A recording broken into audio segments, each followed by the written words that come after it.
Hi everyone, so this is another update on the Integrity Initiative. I'm going to put all the videos that I've done on the Integrity Initiative in the playlist actually after I've recorded this. I'll put the playlist up there if you want to recap on anything to do with them. So this is the latest development. Now this is a few days old. I've obviously been busy the last few days, but I just wanted to catch up and just to expand on a video that I did last week. Because this is the latest article that was in the Daily Record, and this is the 13th of January, so this is a couple of days old now. And they say American weapons of mass destruction spooks linked to Fife-based InfoWars unit, and they're obviously referring to the Integrity Initiative. I'm going to read this. It's not a long article. I'll read it all just to give you exactly what is happening here. It is the worst kind of people that are in control of this narrative. A PR guru who helped spread stories of Iraqi weapons of mass destruction is linked to a government-funded InfoWars unit exposed by the Sunday Mail. Fife-based charity, the Institute of Statecraft, have been paid £2 million by the Foreign Office to counter Russian fake news through their Integrity Initiative project. The program is run by a team of military intelligence specialists who have set up secretive clusters of academics, politicians and journalists across Europe in a bid to disseminate anti-Kremlin messages. It has now emerged that the Integrity Initiative has connections to American military PR guru John Rendon. Yeah, it's him. His Rendon group were hired by the CIA in the 90s to run a public relations campaign against Saddam Hussein. He's understood to have helped set up and publicise the Iraqi National Congress in the Middle East in the run-up to the war. The organisation, who were later found to have had little support, were behind many of the stories of weapons of mass destruction, which later proved to be unfounded. By unfounded, I mean lies. So this is the guy who lied to us constantly, and whose company was responsible for spinning the narrative and lying us constantly about weapons of mass destruction. And he's the guy the Integrity Initiative is employing to do their PR. Oh, dear me. How Orwellian does it get? The organisation, who were later found to have had... Sorry, I've already read that, haven't I?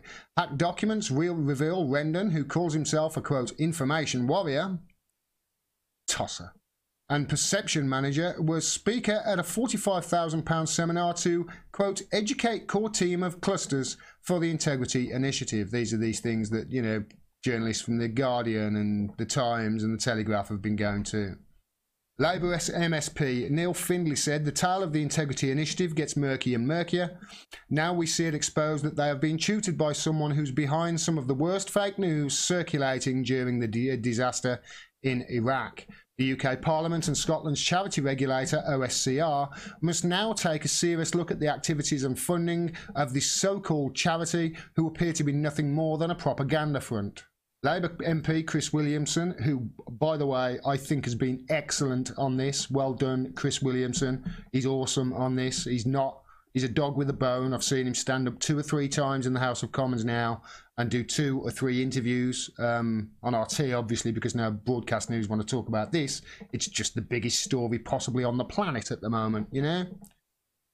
Labour MP Chris Williamson said one of the most worrying aspects of the Integrity Initiative's activities is this seemingly covert effort to move the country onto a war footing. The involvement of someone like John Rendon is extremely concerning, as this seems to be exactly the sort of thing he specialises in. Yeah, okay, he's being very politician-like there, it seems to be.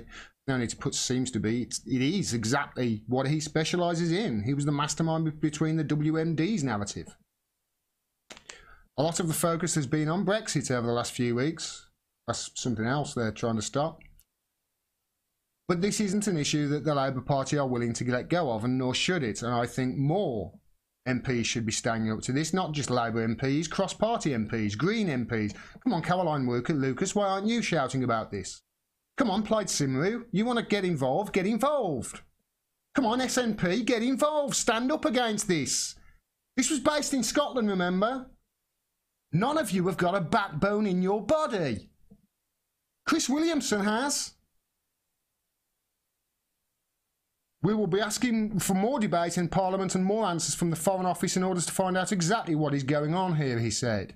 Institute for Statecraft Director Chris Donnelly, ex-Spook, is an honorary colonel in military intelligence who once headed the British Army's Soviet Studies Research Centre at Sandhurst. Fellow board member Dan Lafayette was an SAS soldier in '78, while Stephen Dalziel spent time in the military and working in military intelligence. Another director, Harry Hart, was the inspiration for a secret agent in the hit Kingsman movies. While the organisation are registered as a charity at the Gateside Mill in Fife, nobody there is aware of their work. We revealed how the organisation's official Twitter account was being used to attack the Labour Party and Jeremy Corbyn, with one piece suggesting he was a useful idiot. For Vladimir Putin, that's obviously a useful idiot. That's a reference back to Stalin, I believe. Or was it, no, Lenin. There is also evidence that the organisation mounted a social media campaign that saw Spaniard Pedro Baños, who would have become Minister for Defence, I believe, in Spain, but they stopped him from being that. That is subverting democracy, not just over here, but in another country. Yeah. Chris Williamson, he's got morals. He stands up in the Houses of Parliament. I don't care whether you're Labour, Conservative, SNP, whatever. You should be standing up, screaming and shouting about this. You know why? Because the people are. This is bigger than Brexit. There is also Pedro Baños rejected a job for his country's National Security Director. It was not Defence, sorry. It's not the only thing they're doing. I just want to update you on a couple of other things. This is a proposal from Chris Donnelly at the Institute of Statecraft to Martha Bales, and I couldn't find out who Martha Bales was. I did a cursory find out. She's obviously some PR person or whatever it was. But it was a pitch for a long-form TV series about Russia in the 1990s. So this is evidence that they're looking to infiltrate TV to actually, you know, force opinion. And look at how the BBC ran. Do you remember, was it 6 months before the World Cup, they ran that documentary on how, on Russian hooliganism, you know, fear-mongering over that. This is deeper than just journalists. That's what I'm talking about. It's not just journalists. It's everything. It's broadcast media. It's the lot. It's fucking Mockingbird on steroids. So this is one of the sock puppet accounts that I talked about in one of my videos. I think that's the right terminology.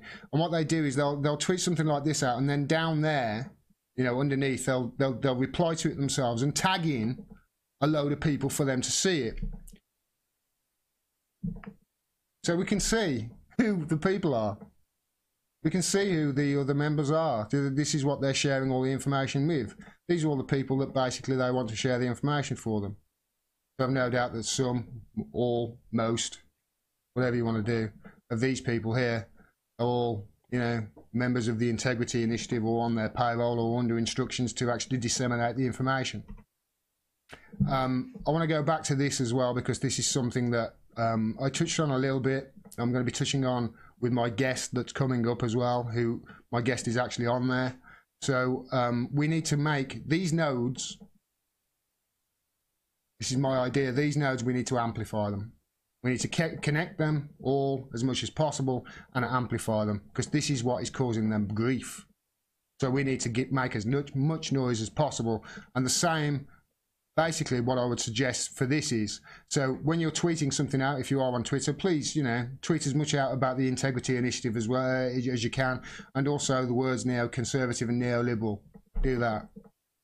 I'm going to start doing it as well. I wouldn't mind being on that.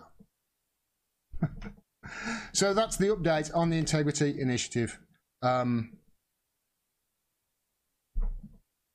We need to keep the pressure on with this. We need to keep going. It's an Orwellian nightmare is what it is. And I want to say a real big thank you to people like Chris Williamson, who have stood up. There are others as well. There's 4 or 5 now I've seen it. Labour MPs stand up. And I want to, you know, thank them for actually doing work on behalf of us. Because those 4 or 5 are, and the rest of them that aren't talking about it aren't. And what does that tell you about who they're working for? Does that tell you they're working for you or working for the establishment? I'll let you decide. Get onto your MP, ask them, why aren't you shouting about this? Get onto your MP, write a letter. Get onto your MP. We've got to expose this, because if we don't, if this carries on unabated, I really do fear for humanity. They can control everything. I sent out a tweet the other day. If what they're trying to do is control everything you can see, everything you hear, they're going to try to control everything about you, about what you see, what you hear, to shape and move your life in whatever direction that they want to move, shape and move you, and then keep you in the dark and feed you on absolute lies. What is that if it is not turning people into a battery in the Matrix? We need to stop this. This is the biggest story, I think, on the planet right now, and the media's silence on it proves, in my mind, their complicity in it. To support truly honest, independent journalism like this, please go to patreon.com/Gordon Dimmack. You can become a patron of mine for as little as $1 a month, and every dollar helps. I cannot stress that enough. We can't do this without you. Also, you can use any of the avenues on your screen right now to donate, or below. There are many of them. Please make sure you're subscribed. They unsubscribe people every day, so please make sure you are, and click that bell as well so you get a notification of when I drop further videos. Thanks very much for your support. Until next time, peace and take care.